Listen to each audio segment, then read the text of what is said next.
వేదిక మీద నుంచి ఒక్క మాట చెప్పదలుచుకున్నా.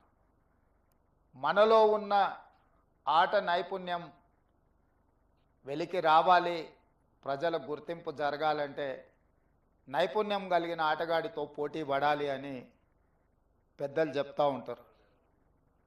ఈరోజు పక్క రాష్ట్రంలో నారా చంద్రబాబు నాయుడు గారు ముఖ్యమంత్రిగా బాధ్యత చేపట్టిన తర్వాత అభివృద్ధిలో, సంక్షేమంలో వారితో పోటీ పడి ఈ రాష్ట్రాన్ని ముందుకు నడిపించే అవకాశం నాకు వచ్చింది.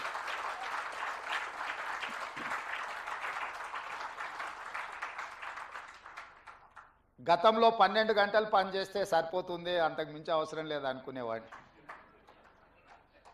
కానీ ఇప్పుడు వారు 18 గంటలు పనిచేస్తే నేను 12 గంటలతో సరిపెడితే కుదరదు. కాబట్టి మా అధికారులకు, మా సహచరులకు మనం కూడా 18 గంటలు పని చేయాల్సిందే.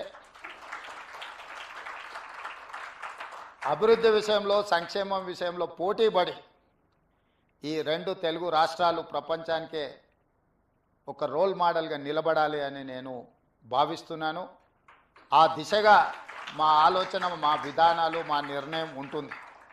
అందులో భాగంగానే తెలంగాణ రాష్ట్రంలో చాలా హాస్పిటల్స్, అంటే ఇది Hyderabad is the hub for hospitals, కానీ నా ఆలోచన హెల్త్ టూరిజం హబ్ను ఒకటి క్రియేట్ చేయాలని మా ప్రభుత్వం ఆలోచన చేస్తుంది. ప్రపంచంతోనే పోటీ పడే విధంగా ప్రపంచంలో ఉండే అన్ని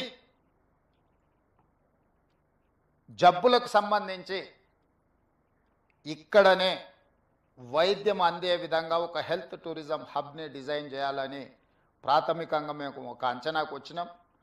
శంషాబాద్ ఇంటర్నేషనల్ ఎయిర్పోర్ట్ చుట్టుముట్టూత స్థలాన్ని సేకరించి ఒక 500 నుంచి 1000 ఎకరాలలో ప్రపంచంలో ఉండే రాణించిన, ఈ రంగంలో పేరుగాంచిన సంస్థలను అన్నిటిని కూడా రప్పించి అక్కడ వాళ్ళకు అనుమతులు ఇచ్చి ప్రపంచ దేశాలలో నుంచి ఎవరైనా హైదరాబాద్కి వెళితే ఎలాంటి జబ్బుకైనా వైద్యం అందుతుంది అనే విధంగా తీర్చిదిద్దాలన్న ఆలోచన మా ప్రభుత్వం చేస్తున్నది.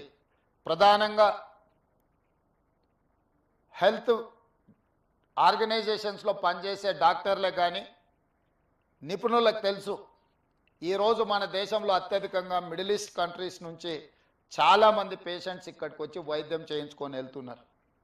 వాళ్ళకి రావడానికి, పోవడానికి అవసరమైన విమాన సౌకర్యాలే కాదు, విమానాశ్రయంలో దిగిన తర్వాత కూడా వాళ్ళకి ఎలాంటి ఇబ్బంది జరగకుండా ఒక గ్రీన్ ఛానల్ ఏర్పాటు చేసి మిడిల్ ఈస్ట్ కంట్రీస్ నుంచి ప్రధానంగా ఇక్కడ వైద్యం కోసం వచ్చే వాళ్ళకందరికీ కూడా ఒక అద్భుతమైన సౌకర్యాలు ఏర్పాటు చేయాలన్న ఆలోచన మా ప్రభుత్వానికి ఉన్నది.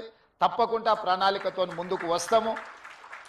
ఆ ప్రణాళికలో భాగంగా ఇంతకుముందు అన్న బాలకృష్ణ గారు, నామ నాగేశ్వరరావు గారు బసవతారకం క్యాన్సర్ హాస్పిటల్కి అదనంగా ఇంకా కొంత స్థలాన్ని కేటాయిస్తే మేము సేవల్ని విస్తరిస్తామని వారు చెప్పడం జరిగింది. ఆ హెల్త్ టూరిజం హబ్లో తప్పకుండా బసవతారకానికి స్థలాన్ని కేటాయించి ప్రపంచంతో పోటీపడే తెలంగాణ రాష్ట్రంలో మీ పాత్ర తప్పకుండా ఉంటుంది, మీ సేవల్ని తప్పకుండా వినియోగించుకోవాలని మా ప్రభుత్వం భావిస్తుంది.